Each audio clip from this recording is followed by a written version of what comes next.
You're listening to Radio Long Island City, recorded at our studios near Hell Gate, 9 kilometers north of the Harbor Hill Moraine. And now, the Observatory. The Observatory, Tuesday the 10th of June, 2025. It is 82 days after the spring equinox. It is 10 days before the summer solstice. By the French Republican calendar, it is the 22nd day of Prairial, the day of the camomille, the chamomile. The sun rises today at 5:24 a.m. Solar noon takes place today at 12:55 p.m. The sun sets today at 8:27 p.m. Civil twilight ends at 9 p.m. and nautical twilight ends at 9:42 p.m. The length of daytime today is 39 seconds longer than yesterday.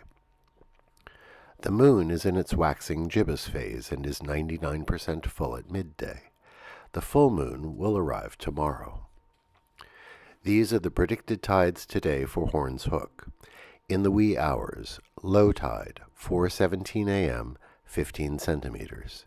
In the morning, high tide, 10:31 a.m., 1 meter 37. In the afternoon, low tide, 4:18 p.m., 34 centimeters. At night, high tide, 10:36 p.m., 1 meter 65. In our shared realm of plants and animals, the postman suddenly stops and begins quickly and repeatedly brushing something off his shoulder. His untended mail cart rolls gently toward the street.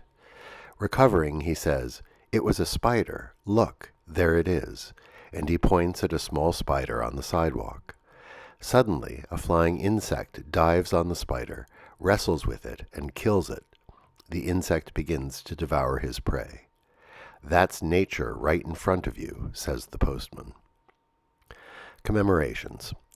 On this day in the year 671, in the 10th year of his reign, the Emperor Tenji of Japan had a water clock erected in his palace of Omi-Otsunomiya. The device consisted of a series of water basins in a cascading formation. Water poured gradually, highest to lowest. As the lowest basin filled, a floating arrow indicated the time. Priests used the clock to announce the hours with bells and drums. At the Omi Shrine on the site of Tenji's palace, an annual festival known as Time Memorial Day is held today to remember the beginning of clock time in Japan. On this day in 1752, Benjamin Franklin made his famous electricity experiment with a kite. As a thunderstorm approached, he and his son William made their way to an open field near Philadelphia. His kite was made of a large silk handkerchief on 2 wood supports, topped with a small piece of iron wire. A hemp string and a silk string led to a house key, and Franklin used a Leyden jar to store the accumulating electrical charge. As the Leyden jar lit up, he proved that lightning was indeed an electrical phenomenon. On this day in 1845, President Andrew Jackson's funeral took place at his home, the Hermitage, in Tennessee.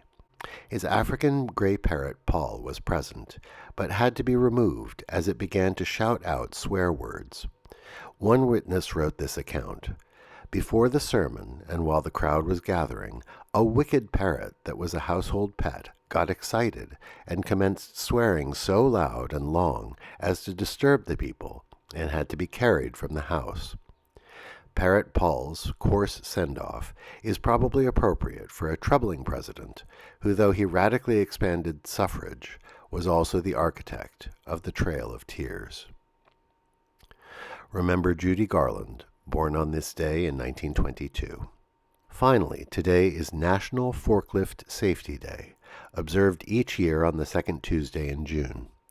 Created by the Industrial Truck Association, it is a day for operators of forklifts to recertify and to attend seminars to ensure a safe and efficient work environment. For those of us who do not operate heavy machinery, it is a good day to be grateful to the workers who do, and recognize their contribution to making our society function smoothly. And that is the Observatory, Tuesday the 10th of June, 2025.